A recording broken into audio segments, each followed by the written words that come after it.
Okay, so today it's lecture 5. So we will be discussing, some part of the lecture which is actually, you already know, but still we will go through it so that, some of the students who are not aware of it, maybe because of some reasons, they will be on the same page as with the students who already know the stuff. So we will go through all of these details, one by one.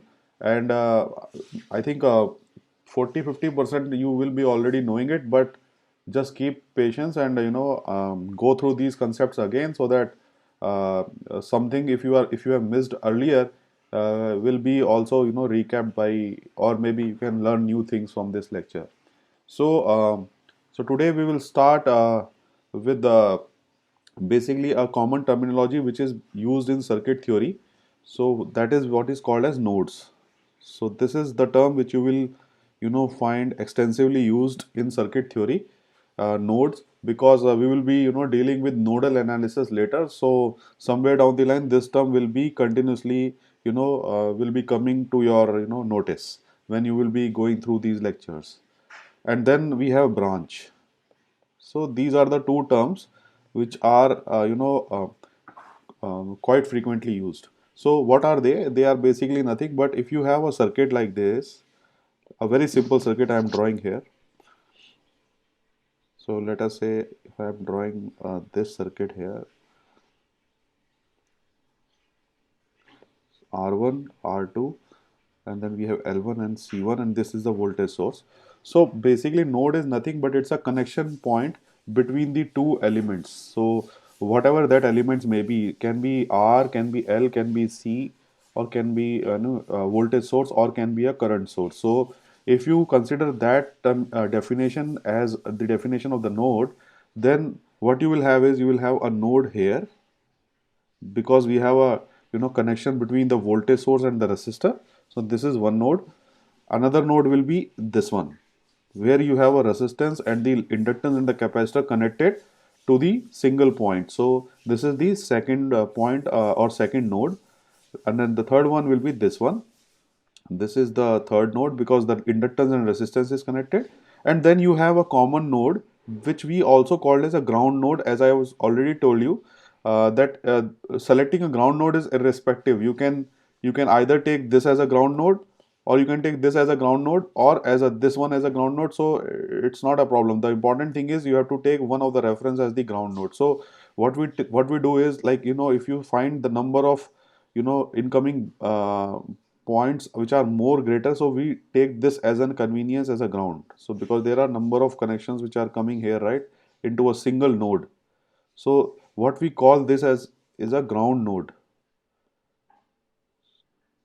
And we always take the potentials which are at this point, at this point, at this point, with respect to this ground node. So you have to keep this in mind. So the concept of relative potential, which I was telling you earlier in our lecture 1 and lecture 2, so all that will be important and useful. So here whatever voltages you will calculate at these nodes later on when we will be doing the circuit theory analysis, so they will be always with respect to the ground. So this has to be kept in mind. So these are basically called as nodes, the ones which I have just told you here. So these are the nodes, and this is basically a universal node which we call as ground node. Okay, so the another one is the branch, which I was telling you here. So branch is nothing but it's a generic term for a two-terminal circuit element, and it's denoted by a line segment actually. So what I'm trying to say here is it's a generic term for a two-terminal circuit element. So two-terminal circuit element can be anything. It can be resistor, it can be inductor, or a capacitor, resistor, voltage source, or a current source. So it's a generic term, and it's basically represented by this. It's a branch. So this is branch 1, and this is branch 2, this is branch 3, then we have fourth branch, then we have fifth branch. So all these are branches, and it's a generic term for a two port, not two port, a two terminal circuit. So whatever terminal you have, whatever two terminal device you have, whether it's a voltage source or a current source or a resistor, capacitor, inductor, so the connection between the two nodes is also called as a branch. So this is basically a branch. This is also a branch. So So this is basically a general definition for node and branch. So today we will start with one of the very fundamental theorems, or you can say a law in circuit theory, which I think most of you already aware of. What we call that as is KCL, which is also abbreviated as KCL, and its full form is Kirchhoff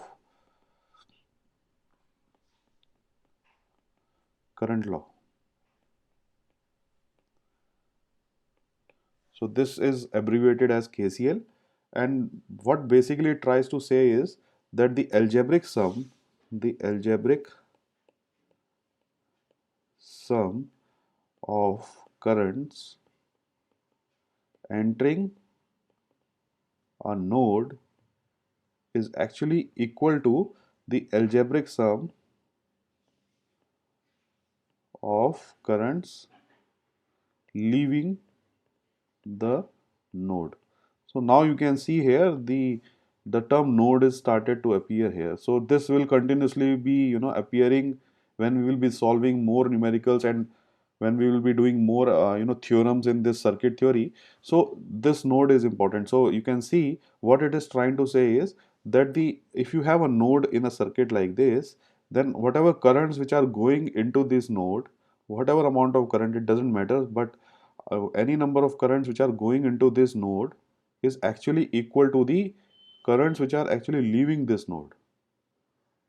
So this is basically the basic concept of Kirchhoff current law. And what it tries to say is that the charge which you are actually depositing on this node, when you are when the currents are going into this node, charge is deposited, right? So whatever charge is deposited uh, is actually removed also simultaneously at that time by these currents which are actually leaving the node. So you cannot say that the charge is deposited on this node. So it's basically trying to say that charge is actually deposited, simultaneously it is removed also. So nothing is there on this node, but it's a a continuity thing where current is going into the node and it's leaving. So this is a very simple law which we are calling as Kirchhoff current law. So if we have a simple example, let us say you have a node here, and then there is a current source, let us say like this, and the value of this current source is, let us say, 3 cos 2t, and then we have a resistor like this, and it has a current IR here, and let us say you have a current going into this hypothetical network, which I don't know what that is. As I told you, I am continuously drawing these networks, which are, whenever I draw this type of thing, means it has a complex connection of resistors, inductors, and capacitors inside it. So I'm drawing it by something like this to show that this is the network and things are going inside it, and the value of that is cos 2t. And then you have, let us say, a voltage source here, and its value is actually, if you say, it's 9 cos 2t, and again you have a resistor like this, suppose, and then here the value of this current is 2 cos 2t. So if we apply KCL here, so what we have already told in terms of the law is like the number algebraic sum of the currents which are entering into this node. So the currents which are actually entering this node is actually 9 cos 2t. As you can see, the direction is this one, it's entering into the node. So we can write it here on the left side, 9 cos 2t, and the other current which is entering in the node, there is no current which is entering in the node. The other currents which are there are actually leaving the node. So all these currents are leaving the node, so it will be on the right side. So the currents which are leaving the node will be summed up onto the right side. So it will be 2 cos 2t, 3 cos 2t, and then you have IR, and then you have cos 2t. So the important thing is, we have to, the question is that you have to actually calculate the current through the resistor. So from this you can easily calculate the current through the resistor. As I already told you that this is basically all the currents entering into the node, and these are the currents which are leaving the node. So we have summed them together and kept it onto the left and right side, and the unknown value IR can be calculated, and the value will be 3 cos 2t. As simple as that. So I think you must be knowing all this. So this is just a recap of what the KCL is. So another important thing in case of KCL is that it is also equally hold for surfaces, which I was telling you in the last class. If you recall, I was telling you here, right, something on surfaces, as you can see here. Last time I drew this, closed surface, and I was telling you, all the current sources, all the currents which are going into the surface can be added up. So today we will see one example of this. So what I was telling is KCL is equivalently valid for these surfaces. So if you have a hypothetical surface like this, uh, if you have a hypothetical surface like this, which can be a sphere or an ellipsoid in or a circle in 2 dimension, and ellipsoid in a higher dimensions like 3D surface. So what happens is if any current which is flowing into these surfaces, so if you have a current I1 here, then you have a current I2 here. So what you have to do is you have to think of this surface and see how many currents are injecting into this surface, and how many currents are actually going out of this surface. So if you can find that out, then you can easily apply a KCL to this complete surface as such. So it will be I1 plus I2 equal to I3. So you don't have to care about what's going inside this network.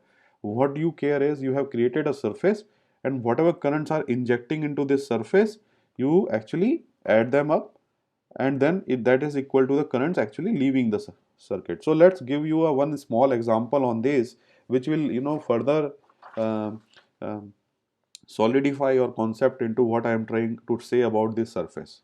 So let me draw one circuit here for you people. Just give me a few seconds to draw it.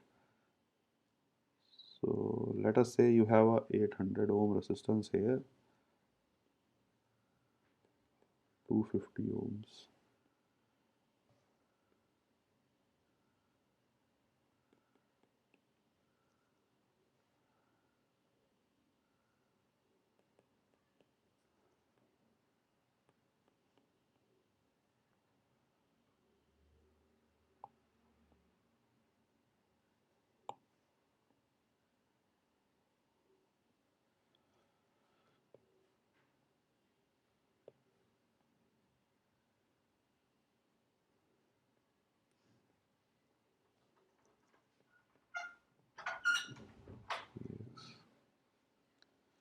So this is the circuit that you have, and I know that this is a very complex circuit for you to see right now in the beginning of the course. But and I also know that some of the elements which I am drawing here, you are not aware of it. So don't worry about it, because we will not be dealing with that. We will be discussing of all these elements which I am drawing here, for example, these sources, in our next lecture, or no, in our next slides. Like after a few minutes, I will be discussing what this all about. So just keep patience for that. But some of the but other than this, all the other elements, I think you must be knowing it. But my question is, if I want to actually calculate, this is example is 0.95, this is 0.95 amperes. So like for example, if I want to you have this circuit, and if I want to calculate this current IR here, so how to calculate this, it's important, right? So the important thing is how to solve this circuit, uh, even though we do not want to calculate the currents in all these nodes. Like you can calculate IR by calculating the current here, then you can calculate the current here, then you can calculate the current here, and whatever currents you are getting at this node, you can make it equal to the current which is going outside this. So this is one of the ways. And by using KVL, KCL, try to find out the currents in all the branches, and then once you get it, then you will solve for IR. That is one of the ways. But you notice here that we can make use of this arbitrary surface that I was drawing. So these surfaces are somewhat helpful for us, and I told you that KCL and KVL are applicable to these surfaces. So what we can do is we can actually arbitrarily draw one surface here, and that surface can be like this. So what I'll do is I will draw like this. So I do not want to go inside the details of what's going inside it. I am only caring about the surface which I have drawn on top of this network. So once we have this surface, inside this whatever is going on we do not care, but what we care about is how many currents are actually going inside this surface and how many currents are actually leaving this surface. So you can now easily see that this is the boundary of the surface. So whatever currents which are going inside this surface are like this, and whatever currents which are going inside is this. These two are the currents which are going inside, and these two are the currents which are coming outside. So if I want to write KCL here for the surface, it will be 1.15 plus zero point 0.3 amperes is the current number of currents which are going inside, and that is equal to current leaving is IR plus 0.95 amperes. So you can see now how simple it is if you draw a surface for a complex network, and if you can solve it by using the surface theory. So let me check. Am I audible to all of you people? Yes, sir. Yes, sir. Yes, sir. Yes, sir. So the person who was asking me regarding this surface, I think now the doubt is clear to you. Yes, sir. Okay. Yes. So this is basically the concept of surface. So you can use this surface theory in other complex networks, or maybe in the exam. Maybe if I'll give you something like this and you will be afraid like how can I solve it, you can just give a quick thought on this type of way of solving the circuit by using surface theory concept for KCL. Okay, so the next important thing that I want to discuss is, again, you already know it, but still we will learn something new about it. So then another thing is KVL, which is Kirchhoff voltage law. So what Kirchhoff voltage law, or in every, and it's abbreviated as KVL. So what Kirchhoff voltage law is, it's a basically algebraic sum of the voltage drops across any closed path. So algebraic sum of voltage drop around any closed path is zero at every instant of time. At every instant of time. So what it tries to say is, let's simplify this concept by drawing a simple diagram. So if we have a circuit like this, a very simple circuit like this, we have a voltage source like this, and then we have resistor R1, then we have R2, and again there is a battery, let us say, which is kept like this, plus minus, and then we have, this is V1 and this is V2, a very simple circuit. So if I want to do a KVL on this, so my way of strategy is different and your may be different. So I'm not forcing you to use my strategy, but if you follow my strategy, maybe life will become a better or simple. But if you are away, if you are comfortable with yours one, and if you find that my one is not that much of comfortable, then you can follow your own one. So there is no constraint on that. But what I normally do is, if I find something like this as a closed path, you can see this is a closed path here, right? It starts from here and then closed back at this point itself. So what I do is normally, and you will see in my other next lectures also, I will be doing the same thing again and again. So what I normally do is I assume a clockwise current in this closed path. So if I have a multiple closed paths, so that do not change my assumption of clockwise current sources. So what I do is I assume a clockwise current flowing in this loop. So if the current comes out to be negative, then it's okay. What that will say is that the whatever current I have assumed like this, it's not like that, it's other way around. If the calculation gives me a negative value, if calculation gives me a positive value, then whatever assumption that I have initially taken for current as a clockwise current, it will be that only. So the second important thing that what I normally do is I actually because current flows from a higher potential to a lower potential, so I always create this type of sign convention across the resistor as plus minus and all that type of stuff. So what? Hello Yes. Sir, can you please repeat? Sir network issue आ गया था थोड़ा. Okay so ये कितनी पहले हुआ, 2 minute पहले कैसे? सीधा आपने सर्किट बनाया ना उसके बाद से ही। Oh, okay. So what I was saying is कि what I follow is a different convention. Other people, you people may be following some other way of solving this KVL. So my way of strategy is that I have a voltage source. Just a second. So my way of strategy is what I do is I actually assume a clockwise current in the loop. I always assume like this. So in this clockwise current, agar mera if my calculation value comes out to be negative, then whatever I have assumed as clockwise will be anti-clockwise. So it will be like that. So it doesn't matter like whether you assume a current like this or you assume a current like this, depending upon the value of the current that you will get in the last. If it's negative, then it will be opposite of what you have assumed. So normally what I do is I actually assume a clockwise current, and then as you know that current flow from higher potential to lower potential, so across the resistor I always keep this polarity of plus minus, and then we have plus minus like this. So okay sir. okay, so now what I follow is like if I go like this, so if I find a voltage here and if it gives me from minus to plus a rise in potential, so you can see you are going from minus to plus, I assume it to be a plus because you are actually rising in the potential. So what I do is I actually write it as plus V1 because I am going from minus to plus. Now when I go for resistor, it's always a drop. So what I am seeing is I am going from a high to plus to minus. So there is a drop in potential. So what I will do is I will write it as IR, which is negative IR 1. Then for the second resistor R2, as I am going from plus to minus, again there is a drop. So I will take it as minus. So IR2.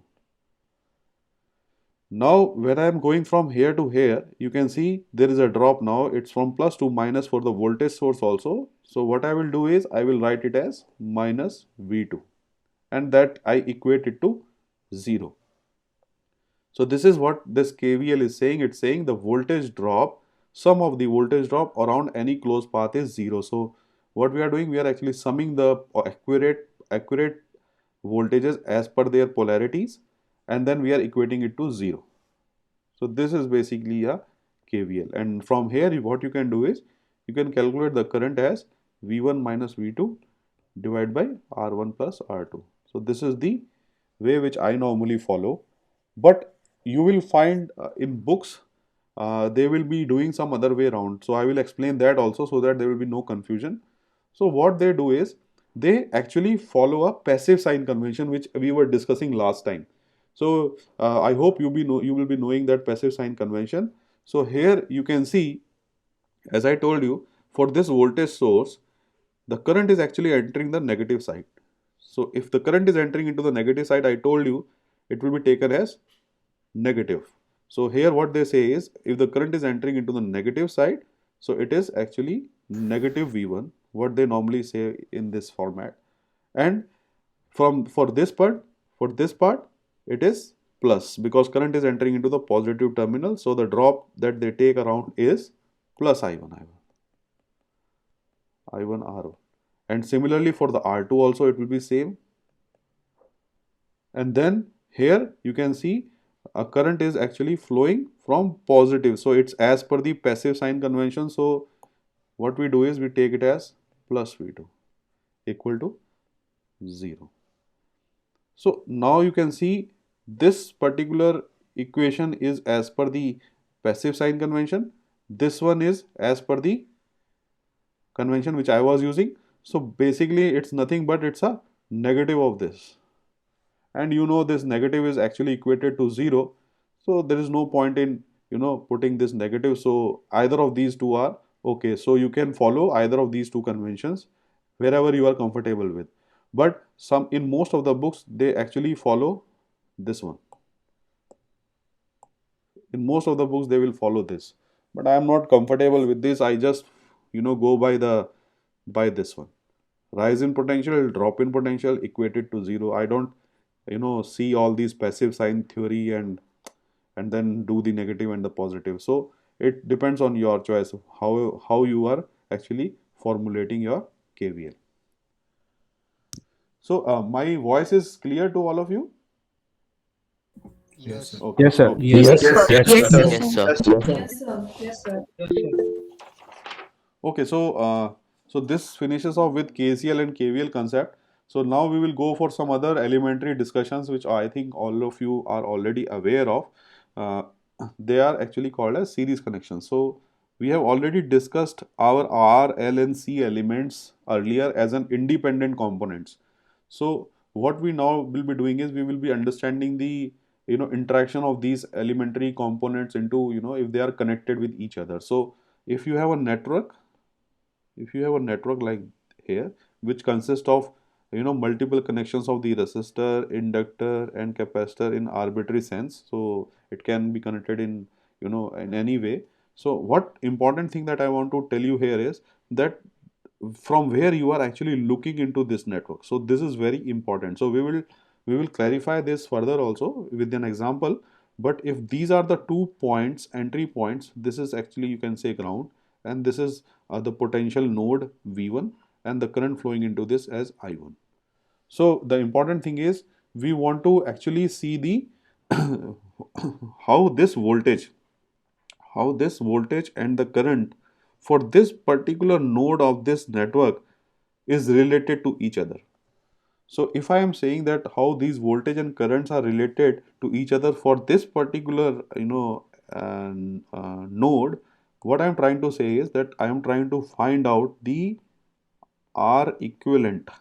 I am trying to find out the R equivalent, because from Ohm's law V1 is equal to I1 times the proportionality constant, right? So right now I'm saying it as R equivalent, but it can be a combination of R, L, and C. So it's rather saying like this. You can say some arbitrary constant, maybe A, which is a combination of R, L, and C's. So what I'm trying to say is we want to actually find out how much resistance actually you are trying to observe if you look from here.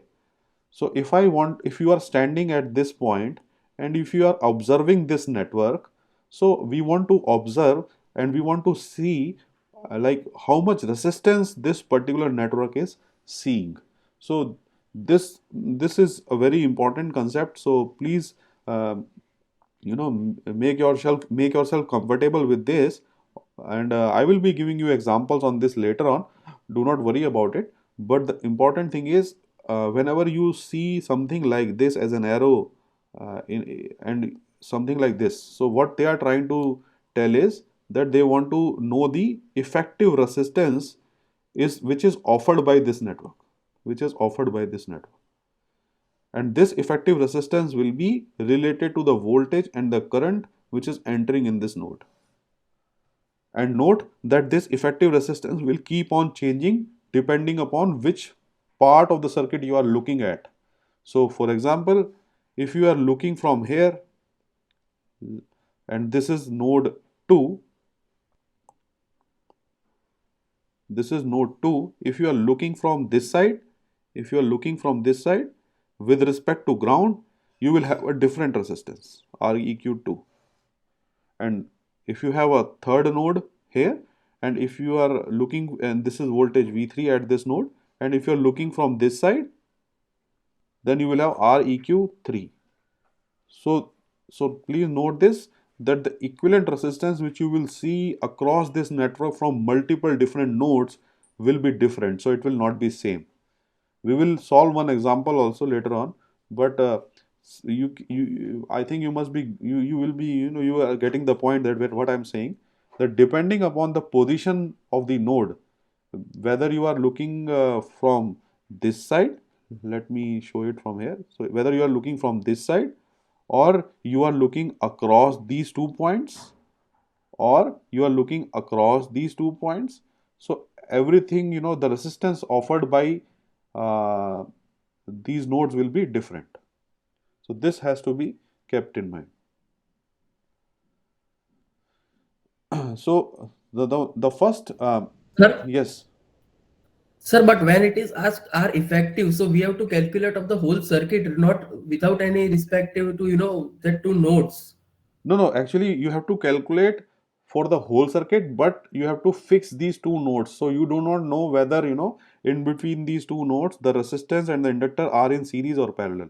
But if you go at this node and with this respect to this ground, it might be possible that for these two nodes, earlier the resistance and inductor was in series, but now it can become parallel also in between these Yes, two sir. I nodes. got it, Right? sir. Yes, sir. So we will discuss one small example on this, which will clear all the doubts. But this is the justification which I was telling.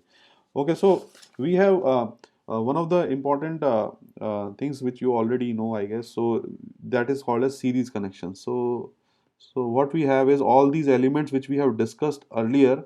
If you connect them like this, so if you connect the two resistance R1 and R2 like this, so what will so these type of connections where one of the terminal of the resistor is connected to the another terminal of the resistor R2, and so these type of connections are called as series connections, where you have R1 and R2 connected with one of the terminals joined together, and the current which actually flows into this series connection is same, so it's always the same, but the voltage drop across them, like V1 here and V2 here, that is different. So, and that is equal to the complete voltage drop across this circuit. So if I say this is the capital V is the complete voltage drop, so that will be equal to V1 plus V2.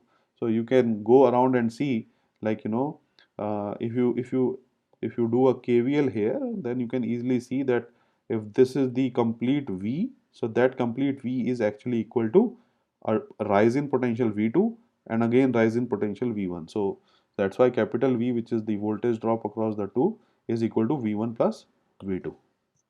So you will find multiple such, series connections in a network. So if you have an arbitrary network like this, and if you have, multiple such connections of the elements, so these elements, now I'm drawing it with square box, means it can be R, L and C, anything can be here. So whatever voltage drop you have here, Vx, let us say here Vy, and here Vz, so that Vx plus Vy plus Vz will be actually equal to the complete voltage source which you have here, complete voltage drop actually. So whatever voltage you will find effectively across this network is actually equal to the individual drops across these individual elements, which is Vx, Vy and then Vz. That is equal to V. So if this is the thing, so can you tell me, like, if I want to draw something like this, let us say if I draw this one I1 and if I draw I2 as a series connection, is it possible to do this? Can anyone tell me? No, sir. Why? No, sir. No, sir. No, sir. No, No, sir. sir. Only a unique current can flow in a wire. On what basis you say that it Hmm. will be always a unique current? Sir, KCL. Right. ACL. Good. Because current leaving the KCL. first will be the current entering into second. Right. So as per the KCL, you already know that if there is a node which connects the two terminal, which connects the two elements I1 and I2, you already know that the current entering into the node has to be equal to current leaving the node. So you cannot have two current sources actually connected like this. So this is only possible when I1 is actually equal to I2. And then if I1 is equal to I2, this particular thing can easily be reduced to a single current source with I1 value. So if you find something like this, it's not possible until unless the two current sources are of equal value. Okay, so for resistors, you already know, I do not want to go into the details of this, but in case if you have any problems, you can just tell me here itself. But if you do not have any problem and if you are comfortable with what I am writing now, then it's okay. Then I'll assume that you know what this is. So here you have V1, then you have V2, and then you have V3 here across the three resistors R1, R2 and R3. So the effective resistance, if you look into this, will be R1 plus R2 plus R3. So this is the effective resistance which you actually look into this network from these two terminals. So if, as I was telling you earlier, if I look into this terminal from here, so let me draw it for your easy understanding like this. So if I have a resistor like this, R1, R2, R3, and this is actually ground, and this is the node entry point for this particular network. So if I am looking from here, then the effective resistance that you will observe will be R1 plus R2 plus R3. That is the effective resistance. And now you know the current that is flowing into this circuit will be the voltage V, which is across this thing, divided by R1 plus R2 plus R3. So this is the current which is actually flowing across this series resistance, and then you can easily calculate the voltages, individual voltages across these resistances V1, V2 and V3, and they can be easily find out by multiplying this current which you have here with the corresponding resistances R1, R2 and R3. So I hope you already know this. So this is basically uh, uh, the voltage division in the series resistances. So if you have any doubts here, you can ask me. Do not be afraid of asking. So if in case if you do not know, I will help you out in solving this. But if in case you know, I will move out. Sir, Yes, sir, in that circuit R1, R2, and R3, yes. the right side one, if Huh. we attach a constant current source and then we apply KVL, then how will we write the potential difference between the current source? So what you are saying is you want to apply a like this, eh? Yes, sir. So what you are saying is, let's say you have R1, then R2, then you are saying R3 here, and then you are applying current source here, right? And we have to apply KVL in this circuit. So you have to apply KVL here. So what you can do is you can put. So what you have to what you have to find this voltage here or what? Yes, sir. So this voltage will be what? This current is moving right. So the important thing is in this branch, you already know the characteristics of this branch, this current source. The characteristics of this current source is what? It's like this, right? You already know this, right? This is the characteristics of the ideal current source. So what you know is the current source, it's difficult to find the voltage here because this voltage can be anything, right? You can see here it can be this, it can be this, it can be this, it can be this, it can be this, it can be this, right? So if you go through this path, you know that you cannot find out the voltage across this current source, as from the characteristics it can be any voltage. So how you can find out the voltage across this node? It's easy, right? So this current is flowing like this. So if you want to find out the potential here, so what you can do is you can write I R1 plus R2 plus R3. So this will be the voltage across this node. So whatever way you go by this or you go by this path, the potential at this node will always be same. Okay. Okay. Okay. So the second uh, element which we already know is a capacitor here, C1, C2, and C3. So you know that if you these three are in series, the capacitors are in series, you know the equivalent resistance, equivalent capacitance of this. So it will be like C equivalent is equal to 1 over C1 plus 1 over C2 plus 1 over C3. So I hope you know how to derive this by the basic laws. And if you know that, then it's okay. If you do not know, let me know. I can derive it for capacitance, at least for the equations that you know, like the one which we had discussed earlier. So if you can use this equation to derive this, I'm okay with that. So and if you do not know, let me know. I will do it for you in the next class in case if you are not able to do it. So C equivalent is basically represented for the series capacitors as this one. And similarly for the inductances, if you have inductances connected, then the equivalent inductance will be L1 plus L2 plus L3. So it will be like this. So everything is adding up here. And similarly we have parallel connections. So this was the series connection. In the parallel connections you have a single node, and then you have multiple elements which are connected through this like this. So here the voltage across the across these elements will be the same, but the current actually divides. So this is the original current, so it divides into three parts: I1, I2 and I3.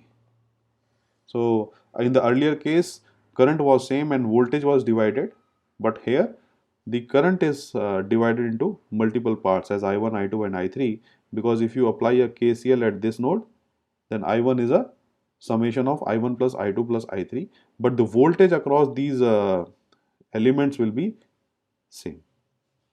So keeping this analogy, is it possible to do this here, like V1 and then you have V2 here? Can we do this?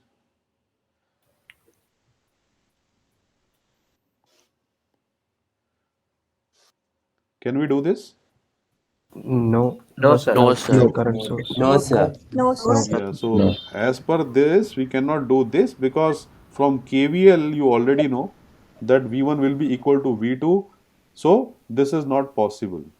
So keep this in mind. So if you have a two voltage sources, and so it's not possible to have it like this in parallel. But if you have current sources, then you can do it. So you have I1 then I2, so you can join them. So I1 plus I2, so a single current source with the value of I1 plus I2. And if the direction is different, then you can combine them as I1 minus I2 and it will be in the upward direction. So I hope you understand how I am doing this. So you can reduce the multiple parallel current sources into a single current source, provided there is no resistance in between. So you can do this. Sir, Yes. sir, can you explain the first figure once? First figure, this one? No, sir. In slide number 8 only. Yes. I1, I2, I3. Okay. So basically, what I was saying is, this type of connection where you have multiple elements connected like in this fashion, where where the two nodes of these elements are separately connected into a single node. So you can see all these three elements have one of the terminals connected in as a one node. Another terminal of these elements are connected as a single node here. So these type of connections are called as parallel connections.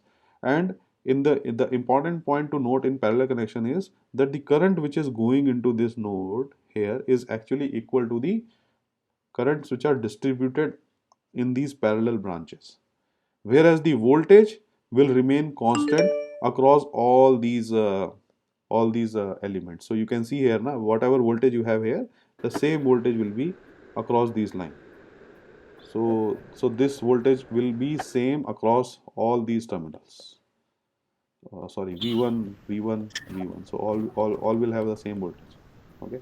Sir, Yes. so in the third diagram that I1 and I2, in the first, isn't it the same direction?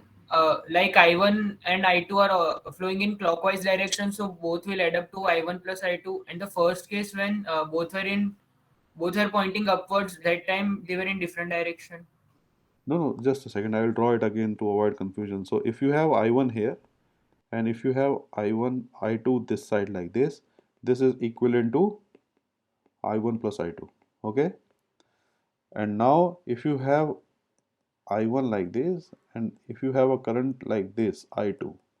Okay. So whatever current you assume to be big, like let us say I1 is big greater than I2, then this is actually equivalent to a current going upwards with a value I1 minus I2. Okay. And if I2 is greater than I1, then it will be downwards. Okay. Okay, sir. Okay, so let's move forward and discuss some small concepts which you know already, but once that is finished, then we will be comfortable with solving the current for solving these various circuit problems. So another important thing which I think I have already discussed, but let me show you again. So it's a short circuit thing. Short circuit. So if you have two nodes in the circuit, I hope you know now what nodes are. So if these two nodes are actually connected by a ideal wire, so this is actually a conducting wire. So if you see something like this, then then all the potentials at this wire will be the same. So it will be same throughout this wire. So there is no drop in the potential and it's directly connected. So what you can say about the IV characteristics of this? Can anyone tell me? If I want to calculate, if I want to plot the IV characteristics of a short circuit, what it will be? These are the two nodes N1 and N2. Sir, after certain period of time, the current will tend to infinite. Yeah, but why after certain period of time? Sir, There is no point in discussion about time, so it will always be always like this. There is no period of time here because there is no inductors or capacitors in between these two nodes which will restrict the flow. Understand? So the characteristics of this, if you see, Yes, sir. it will be like this. This is the characteristics for the short circuit, because the voltage is zero. Voltage is zero across these two nodes. If you draw the difference of the voltage, V of N1 minus V of N2, its value is zero. So this is the point where you will have a high current flowing into this. So if you have N1, N2 node and there is a short circuit in between the two, it is as equal as there is a voltage source of value 0.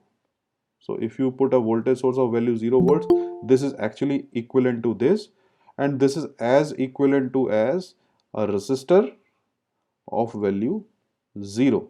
So the value of resistance here will be 0, right? And this is as equal to as saying if you have a inductance. Can you tell me what would be the value of inductance for this particular case? If suppose if I assume that is inductance, yeah. So its value will be 0. Infinite. No, 0. Zero. 1 by I. And how about the capacitance? Infinite. Right. So Infinite. capacitance is equal to infinite. So if you have a short circuit, then you can assume either of these four elements present equivalently. So all of them are equally defining a short circuit. Okay, so another concept is open circuit. So if you have two nodes N1 and N2, so then open circuit is equivalent to saying that there is a open in between the two joints. So if there is a open in between the two joints, what can you say about the current? And it will be 0, right? So so what will be the IV characteristics? V will be, and V can be anything and I will be 0. Right. So what will be the characteristics? It will be like this, right? X-axis. So the short circuit characteristics of IV looks like this, and this is actually equivalent to what? If I want to draw in terms of the voltage sources or in terms of the current sources, it will look like this. So it will be equivalent to a current source of value 0 and is equivalent to a resistor of value infinite and is equal to a value of inductance equal to infinite and is equal to a capacitor of value 0. So all these four variants you can cross check. It's very easy to understand. So the node which is an open circuit is actually equivalent to all these different terminals you can assume in between these two. So this was again just a short recap of open circuit short circuit thing which we discussed last time. So let us solve two numericals to solidify our concept of equivalent resistance, and then we will move forward with the other part of this course. So this question is easy, I guess everybody will be able to solve it. So let us say if you have a 7 ampere current source flowing like this, and then you have a 30 ohms resistor, then you have a, let us say 4.5 ohms, then you have 3 resistances like this, and then you have 3 ohms resistors like this. So you have 30, 50, 12.5, all these are in ohms. So the important point that I want to discuss here is that this circuit is easy to solve. I guess most of you will be able to do it. But the important point is what I am saying is in exam, if you will find something like this, REQ. So what it means is in between these 2 points. So this I am assuming as ground, let us say.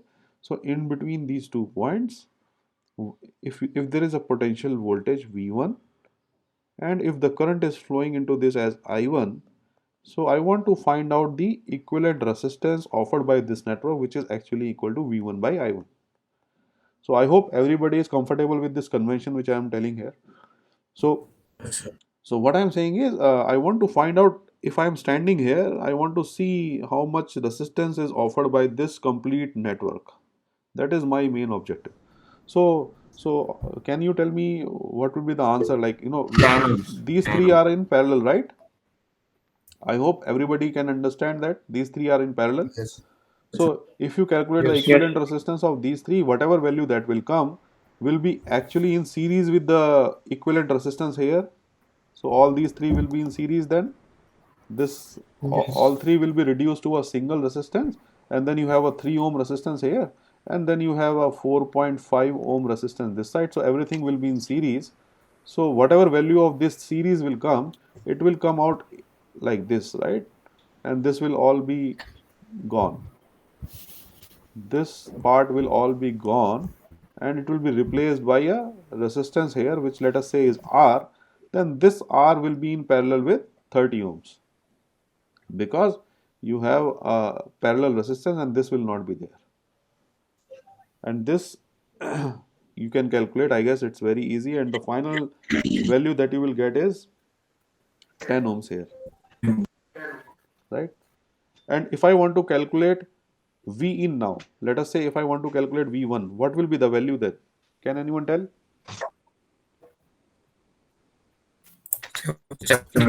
70, right? So the thing is, what we are doing, we are writing it as 7 amperes here, and then the equivalent resistance which we have calculated by looking through this side is 10 ohms, and the current which is flowing is already 7 amperes. So the voltage V1 which we want to calculate here is nothing but 10 cross 7, which is 70 volts. So this potential drop V1 is actually 70 volts. Okay, so let's do one more question just to solidify your concept. So here you have a resistance 20 ohm, let us say. Then you have a resistance here 4 ohms. Then you have a resistance, let us say 6 ohms here. And now you have 2 ohms this side. And then you have 8 ohms this side. Okay. Sir. Yes. Sir, not visible. Oh, screen not visible. Am I audible to all of you? Okay, now so as we are discussing here, so the important thing is there are 3 portions to it. The first portion is to find the equivalent resistance between the nodes A and B. So let me write the nodes here. So this is A, this is C, this is D, and this is B actually. So these are the 4 nodes that you have, and you can see here this node A will be valid for all these lines. So this line is all node A, and all this line segment will have node B, because it's a short circuit, and as I told you in the short circuit concept, every point will have same voltage. So we are calling this voltage as B, so it will be B all over. So now so what we want to know is that we want to find out the equivalent resistance between 2 points, which is A and B here. So in order to find out the equivalent resistance between the 2 points, which is A and B here, what I normally do is I actually write it like this. So I put A and B as a node, and then what we do is we actually see how many resistances are connected in between these 2 nodes A and B. So here it is simple, as you can see, it's already in the same position as I have drawn, so there is no problem in redrawing this circuit again, but let me draw it. So from A, if you want to reach to the point B, so that is important. So we want to reach to the point B from A. So there are multiple paths. So the first path is, let's go from this path. This is the first path, right? So we can go like this. So we have a 4 ohm resistance, then you have a 6 ohm resistance here, right? So this is the first path from going from A to B. What is the second path? The second path from going from A to B is through this way, right? So the second path is like this. So here you have a 2 ohm resistance and then you have a 8 ohm resistance here. So this is the second path from reaching from A to B. What is the third path? The third path is this. So this is the third path. So here you draw the circuit again and this is the third path for reaching from A to B. Now you have to calculate the equivalent resistance in between A and B. And now it's very easy, right, to calculate the equivalent resistance between A and B.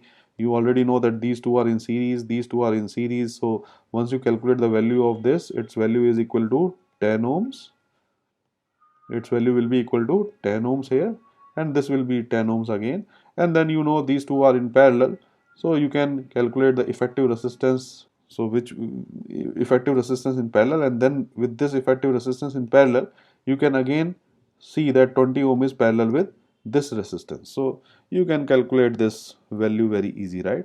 So this is the way you calculate the R equivalent with between A and B, and the value of that will be 4 here if you calculate the value between A and B. Now the second question is to find out the equivalent between A and C. So you can see now, let me draw this figure again. Let me draw this figure again. Let me paste it here. So now what we have to do, we have to find a equivalent resistance between A and C. So in order to solve for the equivalent resistance between A and C, let us draw the nodes A and C like this and see how many possible ways you can reach to C from A. So if you see from this circuit on to the left side, the first way of reaching from A to C is through 4 ohms. So you can draw something like this. So this is the first way of reaching to C, 4 ohms. What is the second way of reaching C from A? The second way of reaching C from A is through this path. So you can go like this. So from here you see you have a 2 ohm resistor, then you see there is a 8 ohm resistance, and then what happens is then there is a 6 ohm resistance, and then you can reach to path C. So this is the second. Now what is the third way of reaching to B to C? The third way of reaching to C is through this way. So now what happens is the third way of reaching to C is this way. So let us draw a 20 ohm resistance like this, but suddenly you see there is a interconnection in between the two, because 6 ohm is actually common to this path as well as to this path. So that's why 6 ohm is common to the two paths, which is 2 and 8 ohms here and 20 ohms from this side. So now you can see it's very simple now. And so the important thing is what we are doing, we are actually finding the equivalent resistance looking between A and C. So now it's very simple, right? So this is basically, this is in series, the two are in series. These two once in series adds up and will become in parallel with 20 ohms. So whatever effective answer you will get here will be added in series with 6 ohms, and then whatever answer you get from here will be in parallel with 4 ohms to get the answer R equivalent, and this value will come out to be 3.04. If you want to calculate that, you can do that. So I hope you get the clear idea about where to look for the equivalent resistances. So the nodes, as I was telling you earlier, these nodes, we are looking in these nodes. Earlier we were discussing in between these nodes. Now in this example we were discussing in between these two nodes, and now the third example we are discussing in between these two nodes. So let me draw this again.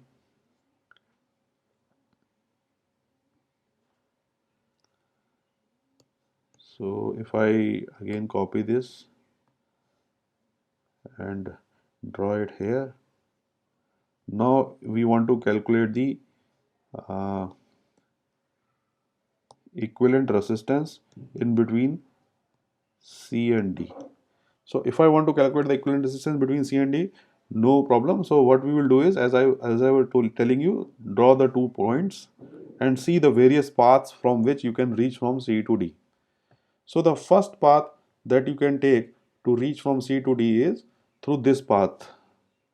This way you can go, right? So the first path is this path, the second path is this path. So there are two ways of reaching. So first path you already know, from this part to this part, and from this path to this path. So this is basically now it will be here. So first path I am taking, so it's 4 ohms, and then you have 2 ohms. This is actually node A also, you can say, and the another one is from 6 ohms, and then you have 8 ohms, and this is basically node B. So you can see there are two paths of reaching from C to D. One is this path, another which is actually represented like this. Another one is this path, which is actually represented by this. But one thing to care about is that these two nodes here, though they are not connected to C and D indirectly, but these points are also connected together.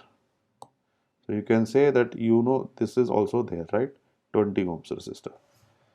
So now what you have is, you have a equivalent resistance that you have to calculate between C and D, which you can find out by looking into this terminal, and this is the voltage V1, let us say, across C and D, and this is the current I1 which is flowing across C and D. So this problem we are not solving it here now, because this is related to sigma delta transformation, which will be discussing delta Y transformation. Delta Y transformation. So we will discuss about delta and Y transformation later on, but you get the point, like, you know, how to solve for equivalent resistances if we are looking in different nodes. So these things will keep on repeating, you know, in our next lectures also. So make sure that you are comfortable when I am saying I want to calculate the equivalent resistance across these two terminals, and I want to know what is the voltage across these two terminals and what is the current flowing across these two terminals. So make yourself comfortable with these type of terminologies, because they will be keep on repeating in our next lectures. So thank you for watching the lecture.